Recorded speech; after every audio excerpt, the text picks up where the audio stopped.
All right, we're good to go. All right, thank you.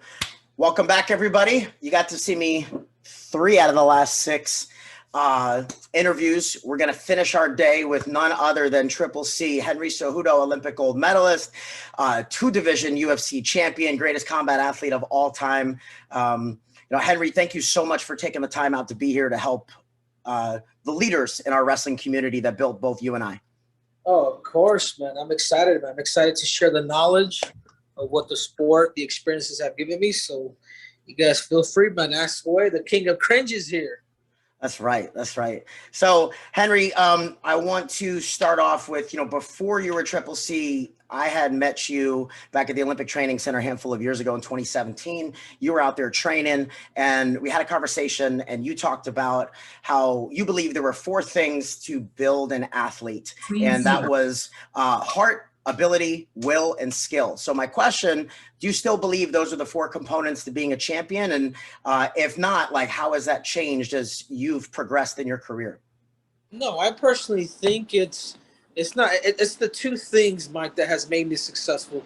To be the 1% of the 1%ers, it's, everything that you just said is right, but we can just break that stuff down into 2 things. And it has to do with heart and ability. What is your heart? Your heart is your passion, your will, your desire. Your heart is something that you want to suffer for in order to obtain. And now, what is your ability? Your ability, sometimes it's organically, you tend to have it, depending on your parents and your DNA.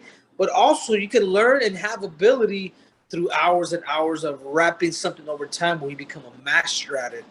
And what happens, because I was living at the Olympic Training Center for 4 years. And I remember being there and seeing guys that were trying to make, they were trying to make Olympic cycles.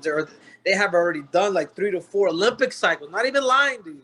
3 to 4 Olympic cycles. Wow. And I'm just like, what was different with me? And I brought up to those 2 things I call it heart and ability. So what is your heart, your mind, your passion, your will, your desire, something you want to suffer for, and then your ability. Your ability is at times it's kind of God-given, through genetic, but it's also wrapped over time where you're able to become a master at it. So the first time that I lost to Demetrius Johnson, getting knocked out in the first round, I knew that was an opportunity. I didn't see it as a loss. I saw an opportunity for me to get better. But there was also a lot of questioning. My heart was there. My heart, my mind. You know what your heart is? Your heart is the goodness of your mind. That's sure. Tell me more about that. Your heart is the goodness of your mind. So even though when I did fight Demetrius Johnson, I really did in the first fight, I thought I was going to drag him through the mud. But, I slowly ate some humble pie, man, that night. And I remember going back home and then I locked myself in the room for at least a couple of weeks. I just didn't want to come out. Yeah. But I reflected a lot. And there's a lot of questioning. And I didn't question my heart. I didn't question the goodness of my mind, because once you become an Olympic champion in the sport of wrestling, man, you can do anything, and I knew that. So I never wavered from that. But I also knew that my ability wasn't there. I was a Ferrari, and I had Honda mechanics at that time. I use that reference a lot. That's a great reference. Yeah, and I had to find the Ferraris that are meant to get this Ferrari going. It wasn't the Honda mechanics. It wasn't the guys that were trying to fix the Pinto car. And I've learned one thing, that it's so personal that it's business. And I created pretty much a system, because what happens too, Mike, is when you lose, you tend to lose the love out of things.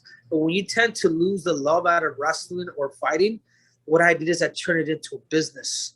So it was no longer me being loyal to my coaches, because at the end of the day, I have to be loyal to my dreams. So what did I do is I created a team around me. And I traveled the world, number one. I went off I was like an Ash Ketchum a little bit. I traveled the world. I went to Singapore, went to Asia, went to Europe, in Holland, trained Muay Thai, went to Natal, Brazil with the Pitbull brothers, learning the whole karate system. And then once I was able to grab all this information, I says, okay, I am starting to learn and starting to know that I am the CEO of my career, and I have to build this team accordingly. Now my job is as a fighter, as you know, it's different because it's more of like, you know, a lot of people would say it's like, well, it's more of new age type things. Like I still give attention to my coach and to things like that, but their job is pretty much to hold me accountable. So the transformation that I did is I made sure that it was more the ability. It was more of that question: how is it that I can get the ability going? And what that meant, the best mechanics, the best engineers that I could possibly have to be the absolute best in the world. So when you're able to combine the heart, your passion, your will, your desire, your determination, the goodness of your mind, your heart is something you want to suffer for in order to obtain. When you have that and you have the ability and there's a connection, that's when you equal the 1% of the 1%. There's no space, but because they're both hand in hand. But what I see and what I saw growing up and watching Olympic Games and being at the Olympic Training Center is that there's always one missing link. You're either your heart is way up here and your ability is just here. And there's, you notice these two missing links that are missing. Yeah. That's because that's your heart, man. Your desire and will is off. Or I see it this way. Technically, the ability, you're so good, you want it so bad, but you just don't got it. And that's another missing link too. So I always tell people, man, if you guys want to be successful, it's okay to question, man. Question yourself. It's okay, but it's your job to find the answer. Yeah. So like you said, be the CEO of your career, and whether it's a heart issue, whether it's a goodness of mind issue, whether it's a skill issue, you have to assess that and search it out for yourself. You can't wait for it, and you can't assume anyone else is going to do it for you. So the 3D coaching model talks about there's 3 layers to build an athlete, and it's a pyramid. The top of the pyramid is heart, which solves all problems. The middle of the pyramid is psychology, mind. And the bottom layer of the pyramid is physical skill. So it's funny. It's not like all of us that are successful in performance got together in a room and had a discussion. We've all come up with our own, or learned from other people, and they all sound the same thing. If you learn to, as an athlete, weaponize, or as a coach, teach heart will overcome the struggles that you have here or in your physical skill set. But realistically, if you want to be, like you said, the 1% of the 1%, you need all 3 firing on all cylinders. So I think that was a really solid way to explain it. So you talked about Demetrius Johnson, and that was one of the things that I had identified very similarly with your experience in the World Championships. You finished 31st in the World Championships, then win an Olympic gold medal. You get dominated by Demetrius Johnson and then come back and put on a flawless fight. I say all that to say, what that makes you, in my mind, a pretty significant comeback king. What allows you to bounce back so strong? And how can we teach that to our up and coming youth? Oh my God, it's a mission, man. I turn losses into missions. It's different when it's personal, man. Like, you know what I'm saying? Like, I turn those losses, like true character is revealed on how is it that you're able to handle adversity. Life and sports, they both go hand in hand, and that's the way I see it. And every time I did lose, I've always I go back to heart and ability, but at the same time, it's like I turn it into a mission. There's two reasons why, Mike, that people don't succeed. Is because one is the lack of confidence, or 2, because they think they're better than what you really are, or what they really are. And noticed that I was good, but I wasn't great yet. And I had to literally sit back, eat my words, and literally be honest with myself. There's areas of concentration that I need help on. There's a technical aspect. The mind was always there, and I think that's what's always carried me. But it always went back to ability and structuring the right team. And, man, we beat the guy that has 11 consecutive fights, the most consecutive defenses in UFC history, man. The guy that knocked me out in 2 minutes and 36 seconds, man. And in 26 How beautiful does this feel? I remember telling this to Victoria Anthony, because if you guys watch my fight with Demetrius Johnson, he hit me right by my knee, like where Conor McGregor was getting hit. And what happens is there's like a certain nerve that we have. It's called the peroneal nerve. And what that happens is there's nerves that go down like from the top of your knee all the way down to your foot. And I remember he hit me there the first 30 seconds. And I remember it was just I remember that I really had a disguise. And I remember talking to my team prior to this, because I could tell when I was getting ready to fight Demetrius Johnson, I could tell my team was scared. And I remember right before we went out to for the walkout, so like they had me in the backstage to get ready to walk out. And I remember I looked at my team and I says, guys, the key to this fight is gonna be being relaxed and composure, man. That's going to be the key to winning this fight. If I get hurt or anything happens, do not panic, man. Stay with me. Sure enough, those first 30 seconds, he hits me on the top of my knee, my peroneal nerve. It freaking slapped my foot. I sprained. I had a high ankle sprain, and I had to fight this dude for 5 freaking rounds. But I remember going back the corner in round 1, and I remember thinking to myself, I'm like, Jesus, how much better is my story going to be when I come back and I beat this dude? Yeah. How much better is my story going to be when this is my mentality going there. When I went back to round 1, they're like, how's your ankle? I'm like, I'm good. I'm good. He hit me. It was a calf crush that he hit me with, but I'm good. But I thought to myself that I swear to you on everything. I was like, dude, how beautiful is my story going to be when I come out of this and I actually beat this dude? Something bigger than winning, right? So like something that you've mentioned translates into what I talk about a lot.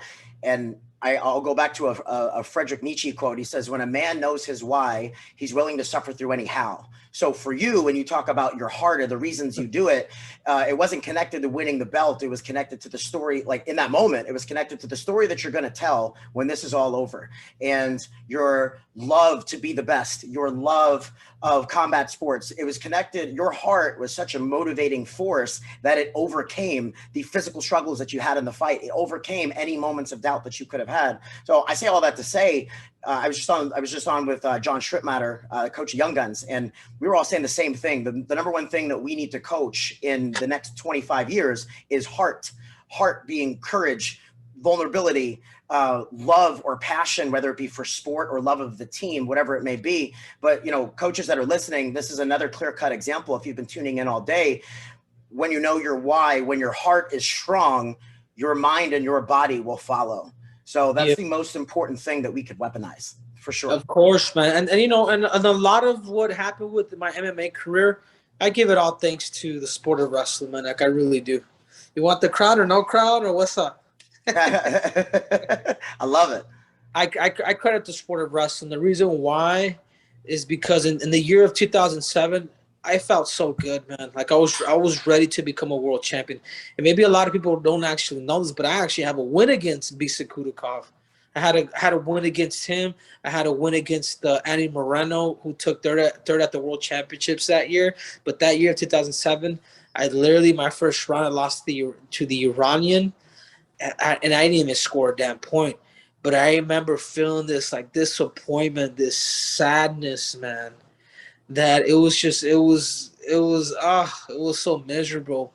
And I remember, and it's a trip to say that, because all the sadness, the hate, the bitterness and all that, like I never, even though I had that, like leading into the whole Olympic Games in 2000, from 2007 to 2008, I never wavered with my mind. Like I always knew that there was light at the end of the tunnel. And I've always saw like this, Mike, you guys are gonna think I'm crazy or call me crazy, is I saw everything as practice. The only thing that I ever cared about, it was never NCAA title, being national champion. The only thing that I ever cared about was to be the absolute best in the world. And everything leading forward was all practice. But it was also like the motivator of me. Another reason why I probably succeeded too at the Olympic Games was because it was a desire to win for sure. But sometimes I feel like it was so much more, and it was probably a little more than the desire. It was more of not feeling that pain of hurt, that pain of losing again, like bringing myself to that point again. So hating losing more than you love winning. I love winning more, but they both go hand in hand. Yeah. But I was more motivated by that. So I go back to 2007, like I was more motivated from that same exchange from the Olympics to the Demetrius Johnson fight, because I just did not want to go through that sorrow once again, with the desire that I have of competing and actually being this dude and proving everybody and proving myself right. So for those of you that didn't put the piece of the puzzle together, and correct me if I missed something here, two of the guys that previously had beaten you were two of the guys you had a beat at the Olympic Games, correct? Yeah, ironically, man. So I had two of the guys. So it was Vladikov Velikov, who was or Radoslav Velikov, who was a world champion. Coming, I happened to draw him first round, and I ended up beating him. He had schooled me in the Ukraine like the year prior, and then I wrestled Sedimov from Azerbaijan, and they had both beat me in the same tournament, and I knew that I was going to have them both in the same bracket. So not only did I win the Olympic Games, but I got rid of those hurdles with the guys that had defeated me before. So Yeah, my story is crazy, man. From being down from the first round to the semifinals, I was down every single match except the finals, and coming from behind and just literally surprised. I don't think nobody's ever had I was ranked 31st in the world and completely shocked the world, man. And once the finals came, Mike, I had daydreamed of this moment so much that it almost felt normal. Yeah. I remember prior to leaving to the Olympic Games, I remember doing, at the OTC, they have a whole crowd of people. How they do the visitor, like the tours with all the visitors, take them to the different spots. Like I did that. Like I jumped on that tour and I took a picture of the Olympic gold medal. And I always had that picture of that Olympic gold medal in my books. At that time, I was reading Oscar de la Hoya's book, Immigrant Son. And it always stayed with me because I'm like, dude, that's the why. Like you forget it wasn't just making the Olympic team. And I slowly learned that because Terry Brasman, I told him, Terry, we did it. He slapped the shit out of me. He said, what do you mean we did it? This is right after I made the Olympic team. I had just beaten Steven Allen. I probably still had sweat in my freaking ear. And he says, what do you mean we did it? Whack! He smacks the crap out of him. He's like, hey, going to the Olympics, that just means you're a qualifier. Talk about somebody bringing you back down to earth. Yeah. Check. When I thought this was the most special day of my life, dude, reality check, man. Oh my God. I have never been given a better taste of medicine than that. I promise you. I swear to you, because it humbled me, man. I'm like, whoa, the job ain't done, Henry. Mm-hmm. The job is not done. The job wasn't to get there. The job's to win it. Exactly. As excited and happy that I was, like even these guys now that just made the Olympic team, guess what, guys? If you guys are watching this, you're only a qualifier. You are. The key is to not just go out there and compete. The key is to have to go and compete and bring back that shiny gold medal, man. Because that's satisfying, man. That's the ultimate goal, man. Yeah, you can, congratulations for bringing a medal, but at the end of the day, man, it's got to be shiny like this crown. And I was there in 08.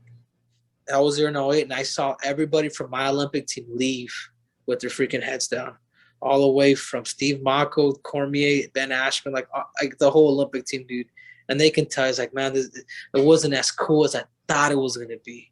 And me, a 21-year-old kid with pimples on his face, dude, I'm just like, man, Terry, thank you so much, man. Thank you so much for that fucking slap in the face. Excuse my French. But that's how it was. That's how it was, and that's how it unfolded for me. For sure. And I'll never forget it, Mike, because this is a persona, man. This is off facade. I enjoy it actually.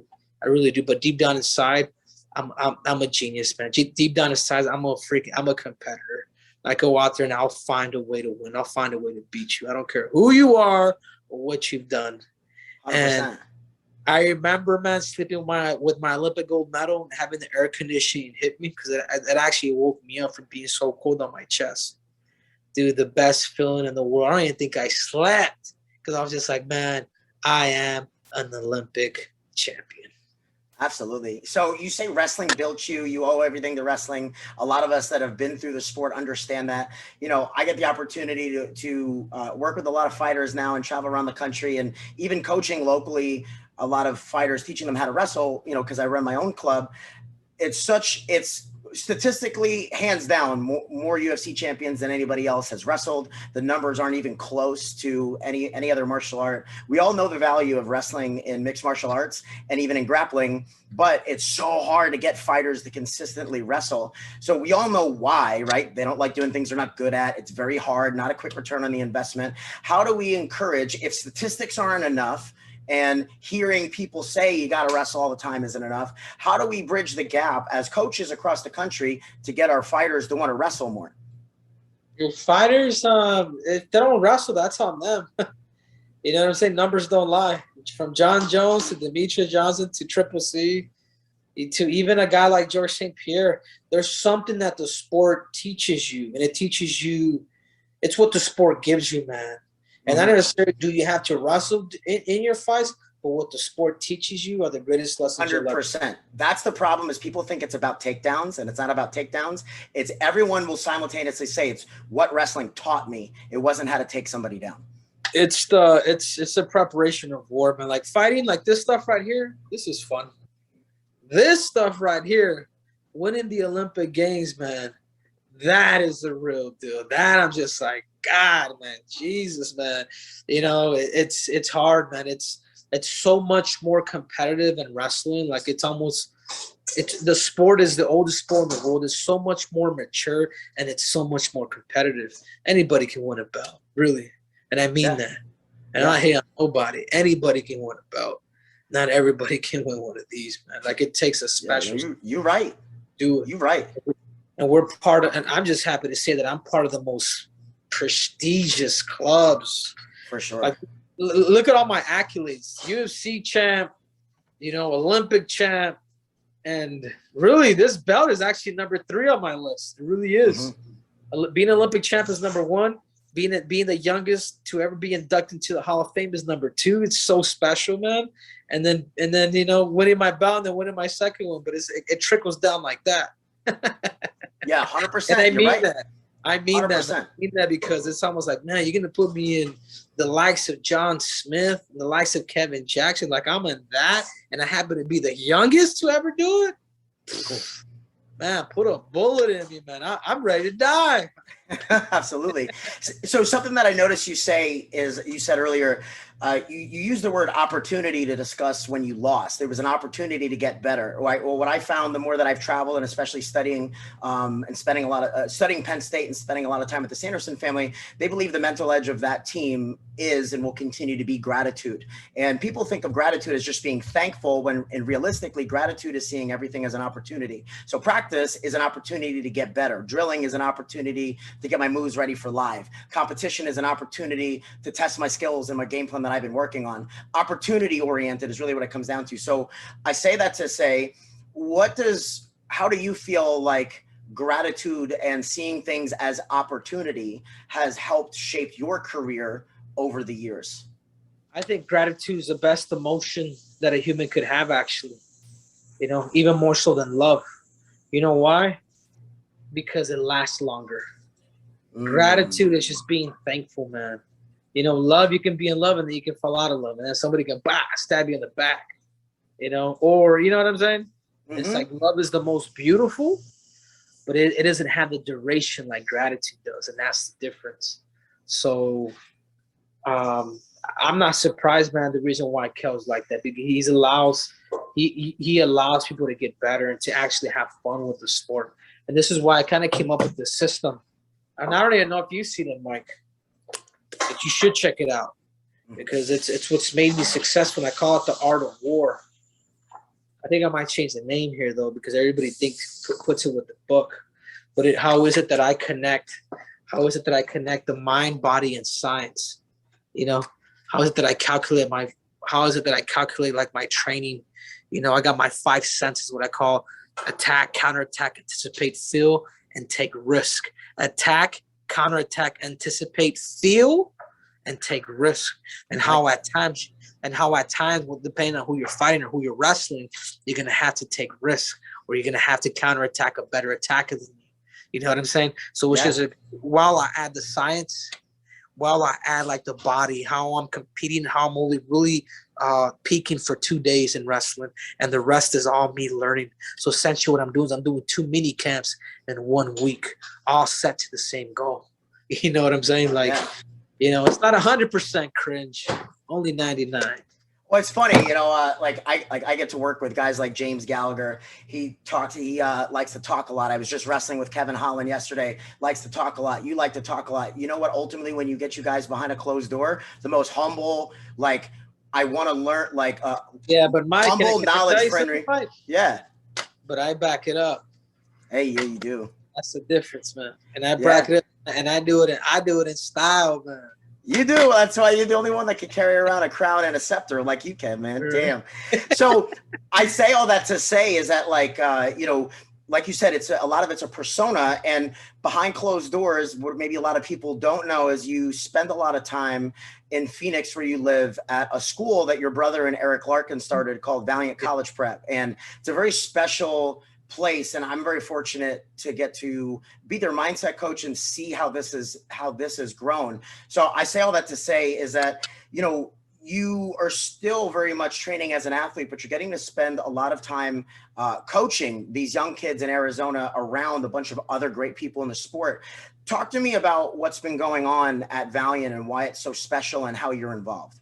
Oh man, it's so special is because, man, they got guys like my brother Eric Larkin, guys that really, they're goal oriented on making, their club the absolute best in the country. And mark my words, we're going to be the absolute best in the country because they have a good system.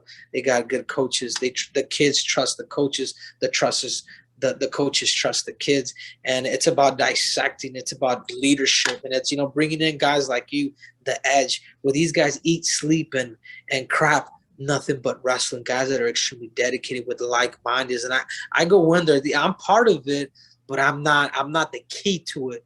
Because I'm gonna go there today too.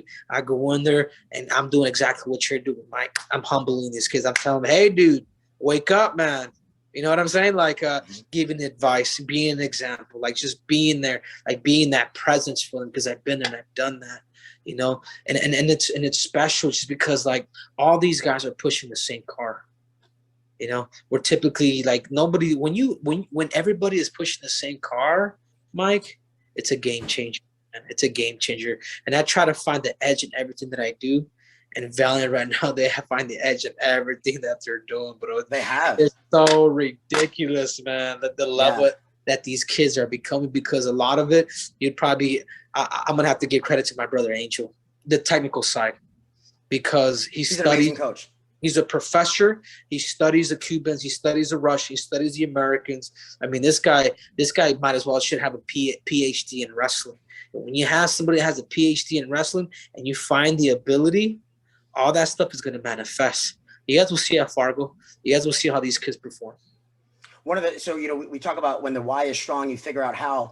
Well, one of the whys that I just had this discussion with the Valiant kids the other day, one of the big whys, we're not chasing stop signs. We're chasing the opportunity to put Valiant on the map, to let everybody in the country know. If you didn't already know, now you do, right? I think these kids are going to do some very special things at Fargo. They've already done special things this year. Like I'm sure you've seen how Benji, going from having some difficult times at home and going through some tough times with his family, goes and texts the number one pound for pound kid in the country in his first weekend back. How I don't remember if it was Caleb or Kyler when they were at World Team Trials, they coming off, a bum knee, he's able to beat 3 nationally ranked kids in the country just focusing on his effort. Moral of the story is that I think these kids at Valiant, like you said, everybody's pushing the same car. They're so focused on getting better. They'll do whatever it takes. They're looking for the edge in every way. And when I was there the other day, when you were there, I was like, I don't even know what state I'm in. I wouldn't know I'm in Arizona. I would think that I'm at a senior level RTC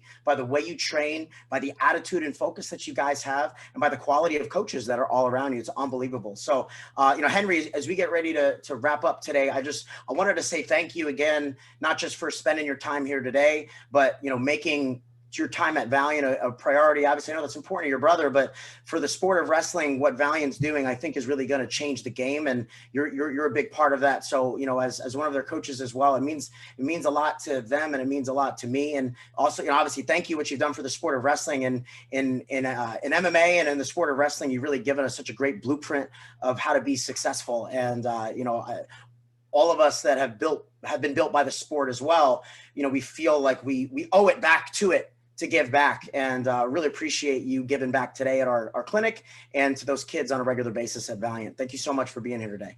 Yeah, for sure, Mike. And then for those who want to actually go to my seminar, I'm having a seminar this weekend in Philly. You guys go to my Instagram. You guys, I think it's Garnettville, the city, and you guys make sure to lock in.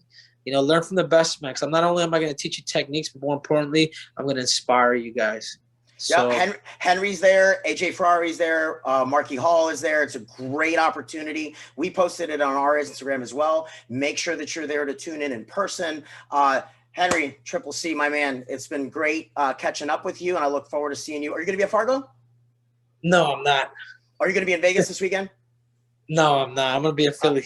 Oh, that's right. That's this weekend. That's right. I thought it was the weekend after. Well, anyways, again, Henry, thank you so much. I look forward to seeing you next time in Arizona. Absolutely, Mike. Whatever you need, brother. Triple C's out.